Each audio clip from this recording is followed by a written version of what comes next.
కవిత గురించి ఏం చెప్తారు? సీఎం అయితే ఏదో ఒక రోజు అందరి బండారం బయట పెడతా అంటున్నది అదే పార్టీ, సొంత పార్టీ. హరీష్ రావు మీద కావచ్చు, మాధవరం కృష్ణారావు మీద కావచ్చు, ఇట్లా చాలా మంది మీద కామెంట్ చేసింది. అంటే మీ కాంగ్రెస్ పార్టీ నాయకులు రేవంత్ రెడ్డి కూడా ఇంటర్నల్ కేటీఆర్తో లింక్ అప్ ఉంది, ఆయన డేటా కూడా బయట పెడతాను కామెంట్ చేసింది.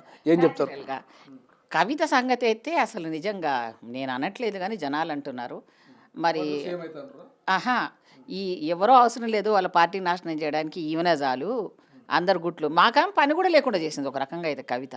ఎందుకంటే మాకు ప్రతిపక్షంగా మాట్లాడితే మీరు ఇది చెప్తున్నారు అది చెప్తున్నారు అంటే, సొంతం నీ బిడ్డ, నీ రక్తం పంచుకున్న బిడ్డని మా అయ్య ఇట్లా, మా అయ్య ఉన్నప్పుడు గిట్లా జరిగింది, మా అయ్య ఉన్నప్పుడు ఇట్లా రాత్రి జీవోలు వచ్చినాయి, మా అయ్య ఉన్నప్పుడు ఎన్ని తప్పులు జరిగినాయి అని ఆమె మాట్లాడుతున్న దానికి మరి తండ్రిగా సమాధానం చెప్తాడో లేకపోతే తెలంగాణ నాయకుడిగా సమాధానం చెప్తాడో ముందు ఆమెకు సమాధానం చెప్పుకోమని, తర్వాత మా దగ్గర రమ్మను. అందులో కేటీఆర్ ఈ పాత్ర ఏంటి, హరీష్ రావు పాత్ర ఏంటి, ఎన్ని రకాలుగా తప్పులు జరిగినాయి అనేది ఆమె తిరుగుతుంది కదా. సరే ఆమె అత్యాశకు నేను చెప్పలేను కానీ ఆమె ముఖ్యమంత్రి అయితే ఏమ్మా నువ్వు తప్ప ఇంకోరు లేరా? ఎందుకు అడుగుతున్నావు? నువ్వు ముఖ్యమంత్రి, నువ్వు డిక్లేర్ చేసుకున్న వాళ్ళందరూ చాలా మంది పోయినరు చరిత్రలో. కొత్త రాజకీయాలలో పార్టీలు పెట్టుకొని ఉన్న వాళ్ళంతా వాళ్ళ నోరు మూసుకొని గమ్ముని వెనక్కి వెళ్ళిపోయారు. చూడలేదా తల్లి నువ్వు?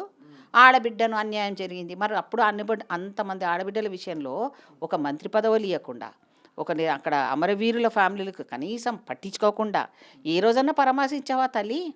బంగారు తల్లిలాగా ఇప్పుడు వచ్చి అయ్య పెట్టింది అన్నీ చూసుకొని మంచిగా సంపాదించుకొని తీహారు జరిగిపోయిన గణితమ్మ నీది మామూలు దాని కాదు. ఆహాహా నువ్వేదో తీహారు జరిగిపోయిన వాళ్ళంతా ముఖ్యమంత్రులు అవుతారని ఎవడన్నా ఎదవ అంటే, ఆ ఎదవ మాటలు పట్టుకొని నువ్వన్నావంటే నవ్వాలో ఏడవాలో అర్థం కావట్లేదు. కానీ ప్రజాబాట అని ప్రజలకు పోతున్నది కదా, చాలా మార్పు వచ్చినట్టు కనబడతా ఉంది. డ్రెస్సింగ్ సెన్స్లో కావచ్చు, ఆమె నడవడికలో కావచ్చు, ఏదైతే ప్రజల్లోకి పోవాలనేటువంటి సామాజిక తెలంగాణ అనేటువంటి అంశం కావచ్చు, చాలా మార్పు కనబడుతుంది కదా కవితలో. అంటే నటించేవాళ్ళు వీళ్ళంతా ఫ్యామిలీ, పేటెంట్ రైట్ ఉంది వీళ్ళకందరికీ. ఇప్పుడు మోదీకి ధీటుగా కాంపిటీషన్గా అనమాట. అంటే ఇట్లయితే కనెక్ట్ అవ్వట్లేదు. ఇట్లా కొప్పేసుకొని చీర కట్టుకొని నేను జయలలిత లాగుంటా, నేను మాట్లాడుతుంటే నేను ముఖ్యమంత్రి అయిపోతా. అమ్మ తల్లి ఇక్కడ ముఖ్యమంత్రులు కావాలని పాదయాత్ర చేసి గెలిచిన వాళ్ళనే మూల కూసబెట్టారు. అర్థమవుతుందా? నీ మాటలు నమ్మి నీకెవరనే నీ చుట్టుపక్కల ఉన్న వాళ్ళను, మరి వాళ్ళు ఏ టైప్లో వస్తున్నారో, వాళ్ళు పాపం ఎందుకు వచ్చి నీ వెనకాల తిరుగుతున్నారో, ఒక్క ఇంపార్టెంట్ లీడర్ ఉన్నారా చెప్పమనండి అక్కడ? ఒక్కరైనా కనపడుతున్నారా నీకు? పెద్ద లెవెల్లో ఉన్నవాళ్ళు కూడా ఎవ్వరూ లేరు. అంటే ఏంటిది? నీకు ఆశ ఉండడంలో తప్పులేదమ్మా. ఆడబిడ్డగా నేను కూడా అనుకుంటా రావాలి, అన్ని రంగాలు ముందుకుండాలి, నేను కూడా ఒక ఆడబిడ్డల పక్షపాతిని ఉండాలనుకుంటాను. కానీ అత్యాశ బాగుండదు. ఎందుకంటే ఎంతవరకు మన లిమిట్స్ ఉంటాయి అవన్నీ. ఈ ప్రజాస్వామ్యంలో తెలంగాణ వాళ్ళు చాలా తెలివైన వాళ్ళు. ప్రేమ అంతనే, అభిమానం అంతనే, కోపం అంతనే. ఇప్పుడు నువ్వు మొన్నటిదాకా అష్ట పాపాలు చేసి ఇప్పుడు వచ్చి జనాలకు వెళ్ళిపోయి అయ్యో నాకు అప్పుడు తెలియలేదండి ఇప్పుడే తెలిసినాయి ఇవన్నీ అంటే వినేవాళ్ళు ఎవరూ లేరమ్మా. నువ్వంత తెలివి అనుకుంటే నీ తెలివి నీ దగ్గరే పెట్టుకో, అనవసరంగా టైం వేస్ట్ చేసుకోకు. ఆ కుటుంబాన్ని నా బిడ్డలు చదవలేదు ఎగ్జామ్ కోసం నేను పక్కన ఉండాలన్నా, మరి ఇప్పుడు ఎక్కడ పోయిందమ్మా కుటుంబ బాధ్యత తల్లి? రోజు తిరుగుతున్నావు, ఇల్లు ఎవరు చూసుకుంటారు? నీ పిల్లలు ఏమైనరు? నీ పిల్లల క్యారెక్టర్ ఏంది? వాళ్ళ లైఫ్ ఏంది? ముందు గది చూసుకో తల్లి. అయ్యతో కొట్లాడేది ఇంట్లో కొట్లాడేది ఉంటే నువ్వు బజార్కి పడిపోయినావు. పాపం వాళ్ళని ప్రశాంతంగా కూడా ఇస్తలేవు, నువ్వు ఉండలేవు. ఇప్పుడు కేసీఆర్ ఎటు మాట్లాడాలన్నా పెద్ద పంచాయతీ పెట్టింది ఈమె. ఇప్పుడు కొడుకు సైడ్ ఉండాలనేది ఎవరైనా తండ్రులు కొడుకే కావాలనుకుంటారు. సరే బిడ్డ మీద ప్రేమ ఉంటుంది కానీ బిడ్డను ముఖ్యమంత్రిని చేయాలన్న మాత్రం చాలా తక్కువ మందికి ఉంటుంది. మరి మీ డాడీతోటే డైరెక్ట్ అడగరాదు, నాయన నేను నీ దగ్గరకు వస్తా, నీ దగ్గరనే ఉంటా, నన్ను ముఖ్యమంత్రిని చేయని అడుగుపోయి ఇంటికి పోయి. నీకు ఇంట్లోకి రానీకే ఎంట్రీ లేదు కదా. నువ్వు తండ్రి పార్టీనే నష్టం చేయడానికి ఉన్నావు. తండ్రి పెట్టిన భిక్షతోటి ఎంపీ అయినావు, తండ్రి పక్కనే పేరు చెప్పుకొనే బతికినావు. ఇవాళ ఆ ఇంటి పరువుని తీయడానికి ఆడబిడ్డలంటే పెట్టినా పెట్టకపోయినా కడప దండం పెట్టి మా ఇల్లు చల్లగుండానని పోయేవాళ్ళు తెలంగాణ ఆడబిడ్డలమే.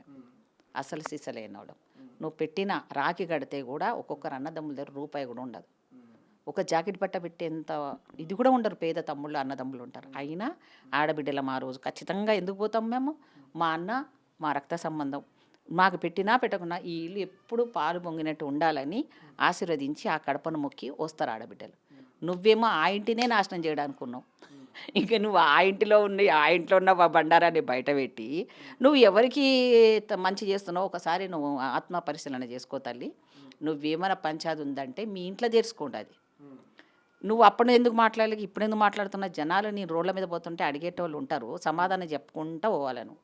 కాబట్టి అంత ఆశ్చర్యకరమైన విషయం ఏంటంటే అప్పుడు ఆమెకి ఏమీ కనబడలేదు. కళ్ళు కనబడలేదు, మనిషి కనబడలేదు, అయ్యేదో 20 అంత టైము దొరకలేదు ఆమెకి. కానీ తిహార్ జైలుకు నన్ను ఎవ్వరు పలకలేరు, తప్పది. నేను నిన్ననే క్లిప్పింగ్స్ చూసా, హరీష్ రావు పోయిండు పాపం, కేటీఆర్ పోయిండు, అందరు పోయినరు, మంత్రులందరూ పోయినరు, కానీ వాళ్ళని బ్లేమ్ చేస్తుంది. ఎవ్వరు రాలేదు నాకు. ఎందుకు వస్తారు? నువ్వు చేసింది మంచి పనా?